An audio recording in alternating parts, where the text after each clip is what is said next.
Hadis sahih riwayat Imam Muslim.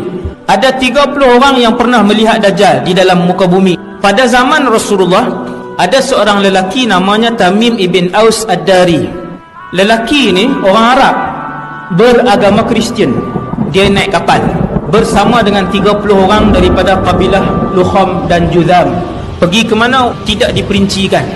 Kata Tamim, waktu kami sampai di tengah-tengah laut, kami dipukul oleh ombak yang kuat sehingga kami hilang arah tuju. Selama 30 hari, sebulan duduk di tengah lautan. Akhirnya kami sampai di sebuah pulau yang kami pun tak tahu pulau itu di mana. Kami pun bergerak ke pulau itu. Kami pun tengah berehat-rehat di pulau tu, tiba-tiba keluar seekor binatang yang pelik. Binatang ini berbulu lebat sehingga menutup seluruh bahagian badannya. Kemudian binatang ni pun datang dekat. Kemudian dia bercakap, "Siapa kalian?" Kami pun jawab, "Kami adalah pemuda-pemuda Arab Kristian daripada semenanjung tanah Arab." Tamim pun bertanya pada binatang tadi, "Siapa kamu?" Binatang tu jawab, "Ana al-Jassasah." 30 orang ni tanya, Jassasah tu apa?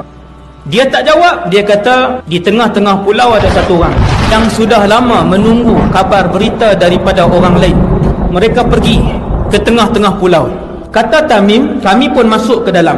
Kami mendapati di dalam itu ada satu orang lelaki, tubuhnya sangatlah besar. Dia bersandar ke dinding gua itu dalam keadaan kedua-dua tangannya dan kedua-dua kakinya diikat dengan satu rantai besi yang tak boleh bergerak. Kedua-dua pahanya dirapatkan ke dadanya. Kemudian lelaki yang berambut panjang itu, kerinting yang sangat kerinting.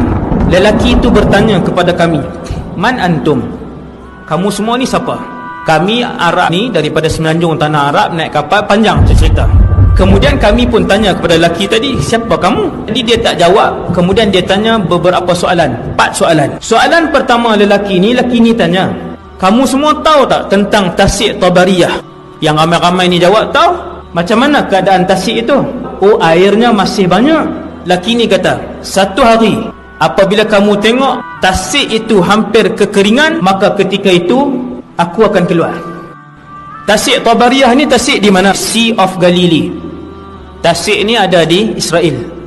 Tuan-tuan boleh tengok Tasik itu hari ini setiap tahun dia mengalami kesurutan. Dia tanya soalan yang kedua, bagaimana keadaan ladang Baisan? 30 orang ni jawab, ladang tu masih berbuah, kurmanya banyak. Laki yang kena ikat tu kata, satu hari ladang itu tidak akan lagi mengeluarkan buah. Ladang Baisan di Palestin. Ladang Baisan 1400 tahun yang lalu dia ladang kurma. Hari ini 2017 ladang tu dah jadi tanah lapang. Dajjal kata, apabila kalian melihat Nakhlu Baisan tidak lagi mengeluarkan buah, maka ketika itu zaman untuk aku muncul telah hampir. 3. Laki yang kena ikat tu tanya, bagaimana keadaan mata air Zughar? Mereka ni jawab, mata air Zughar airnya banyak. Dia kata satu hari mata air itu akan kering. Yang alim yang menafsirkan dan mencari Ain Zughar ni adalah mufti Mesir yang lepas, Dr. Ali Jum'ah. Dia buat kajian dan mereka mendapati Ain Zughar itu merujuk kepada Laut Mati. Laut Mati itu 100 tahun yang lalu penduduk di situ sebut Ain Zughar. Ketika kumpulan ulama daripada Mesir termasuk mufti Mesir yang lalu pergi ke situ, orang kampung sebut, wahai Tuan Mufti, dulu di sini adalah sebahagian daripada Laut Mati itu. Dia tunjuk satu pokok jauh daripada Laut Mati itu.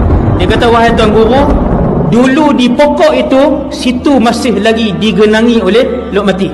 Dan hari ini dah mula surut. Soalan yang keempat, lelaki ni dia tanya, apakah Nabi yang tak pandai membaca dan menulis telah pun diutuskan? 30 orang ni pun jawab, ya, Nabi itu telah pun diutuskan oleh Allah dan dia telah pun berhijrah daripada Mekah ke Yathrib, Madinah. Adakah dia berperang dan dia diperangi? Ya, Nabi itu diperangi. Adakah dia menang? Dia pun jawab, ya, setiap kali peperangan dia menang. Maka lelaki itu pun kata, alangkah beruntungnya siapa yang ikut Nabi. Sesungguhnya, kata lelaki tadi, hanya kalian sahaja diizinkan oleh Allah untuk sampai ke pulau ini, dan aku yang diikat ini ialah Al-Masih Ad-Dajjal.